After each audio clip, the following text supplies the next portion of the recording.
warahmatullahi wabarakatuh dan selamat sore mahasiswa jurusan gizi yang kami muliakan dan kami banggakan. Pada hari ini kami akan melakukan demonstrasi tentang pengamatan struktur dan sifat fisik serealia. Adapun bahan yang kita gunakan pada sore hari ini adalah beras dan hasil olahan dari serealia berupa tepung terigu. Nah, penentuan mutu yang akan kita lakukan pada hari ini adalah yang pertama, penentuan mutu beras berdasarkan Standar Nasional Indonesia 6128 tahun 2015 meliputi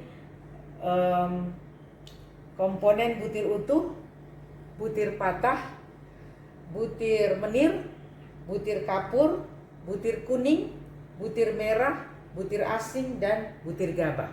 Itu yang pertama. Kemudian yang kedua, kita juga akan melakukan penentuan densitas kamba pada beras. Dan yang ketiga adalah kita akan mengukur bagaimana daya serap air pada suhu 80 derajat Celcius pada tepung terigu. Jadi 3 parameter inilah yang akan kita coba demonstrasikan. Semoga mahasiswa yang berada di rumah bisa mempelajarinya secara mandiri, dan kemudian kami mengharapkan Anda dapat mempraktekkan kegiatan ini meskipun Anda berada di rumah. Dan caranya adalah sebagai berikut. Bagian pertama, kita akan melihat cara mendemonstrasikan cara penentuan mutu beras berdasarkan butir utuh, butir patah, butir menir, butir kapur, butir kuning atau butir rusak, butir merah, benda asin, dan butir gabah. Caranya adalah sebagai berikut. Jadi kalau Anda melihat penuntun, silakan Anda baca penuntun dan silakan Anda melihat cara penentuannya sebagai berikut. Pertama, kita timbang sebanyak 100 gram atau boleh juga Anda menghitung 100 butir beras. Nah, kebetulan ini kami sudah menghitung, ini jumlah banyaknya 100 butir beras. Ini jangan lupa kita timbang, karena ini kita timbang terlebih dahulu. Setelah dihitung jumlahnya, butirnya, ini ada 100, kemudian setelah itu kita timbang. Nah, jadi caranya kita nyalakan dulu timbangan digital ini dengan menekan on off.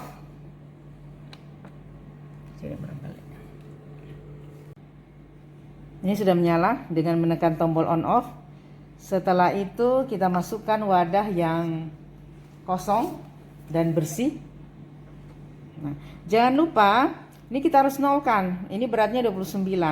Jadi cara menolkan penunjukan angka pada timbangan ini, tekan tombol ter. Nah, ini. Dan jangan lupa ada beberapa penunjukan di timbangan ini, timbangan digital ini, ada gram, di sini ada oz dan lain sebagainya. Yang kita gunakan adalah gram. Ini yang paling atas. Jadi tanda panah yang ada di layar itu menunjukkan ke angka gram. Itu sudah jelas. Nah, yang 100 butir ini tadi kita timbang.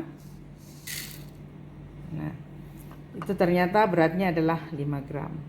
Nah, kemudian dari butir ini itu kita lakukan identifikasi, kita pisahkan satu persatu. Mungkin bagusnya kita hamburkan di atas nampan atau di atas kertas putih seperti ini. Saya ambil kertas putih terlebih dahulu.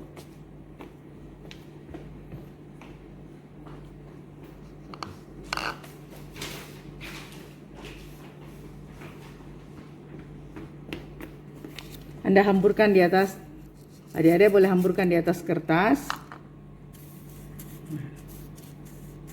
Nah, setelah itu ini nanti kita identifikasi satu persatu yang mana butir utuh. Nah, ini kita sudah identifikasi. Yang ini yang butir utuh. Jadi kalau beras tidak pecah utuh, ini seperti ini. Kemudian butir patahnya adalah seperti ini. Ini adalah beras yang patah-patah. Butir menir seperti ini, bagian yang sangat kecil-kecil, dan ini biasanya melengket di jari, butir menir.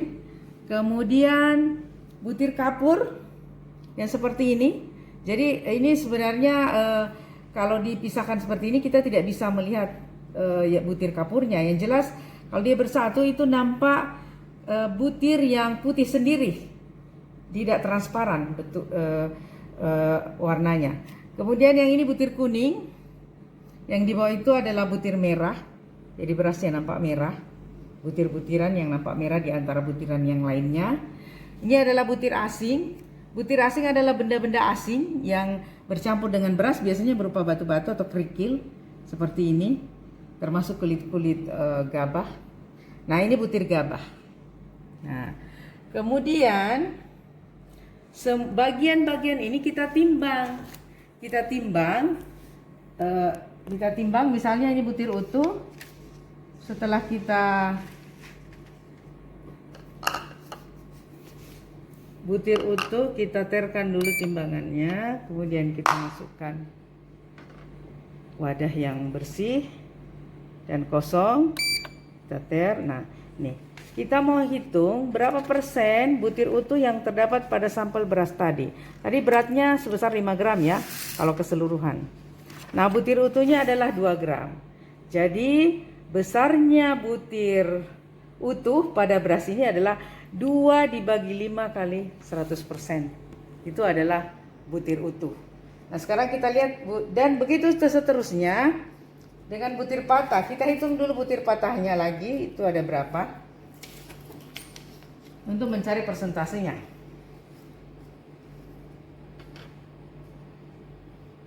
Oke. Ini adalah butir patahnya.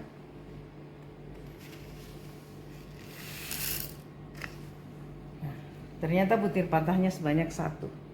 Berarti 1 dibagi 5 gram kali 100% itu adalah butir patahnya. Dan seterusnya, termasuk butir menirnya, persentase butir menir berapa, butir kapur, butir kuning, dan seterusnya.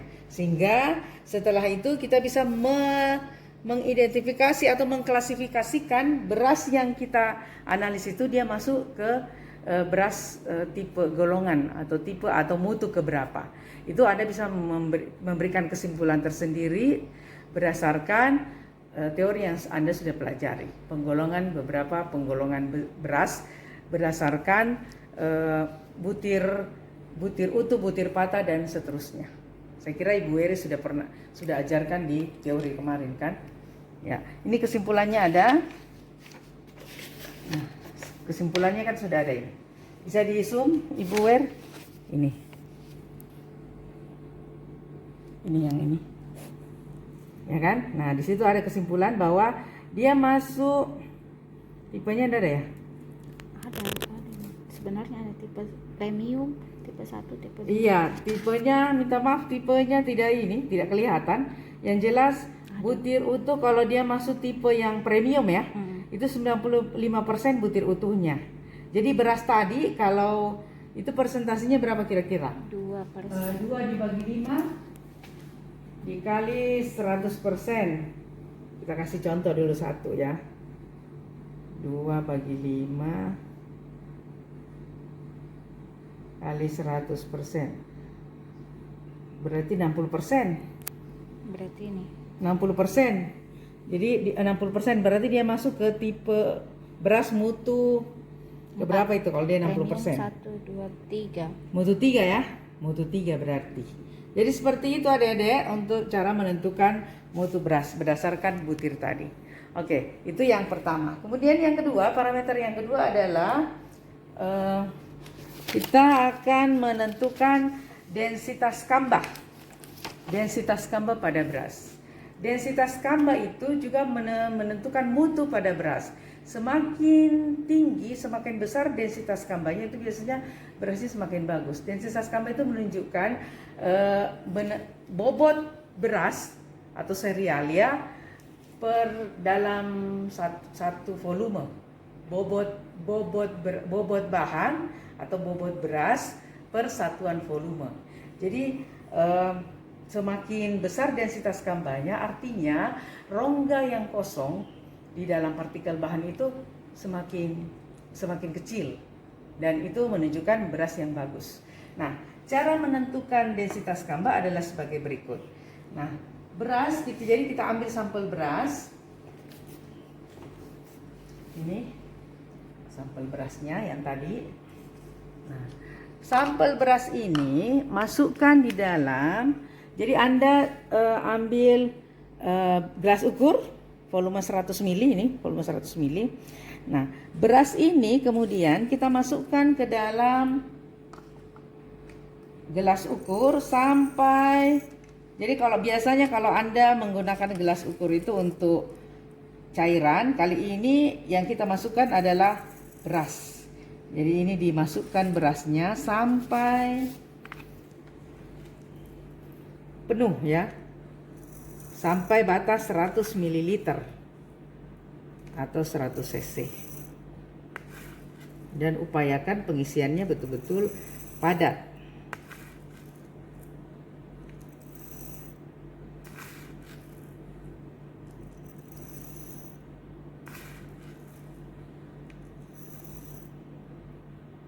Nah, ini supaya dia betul-betul rapat, biasanya kita hentak-hentakkan di tangan sehingga kita bisa melihat, dan ini harus sejajar dengan mata untuk melihat garisnya. Kalau cairan kan biasanya meniskus bawah, ini tidak pakai meniskus karena bahan padat. Nah, ini saya kira sudah, kalau kita lihat ini sudah pas 100 ml. Saya kembali hentak-hentakkan tangan saya, pas di garis ya.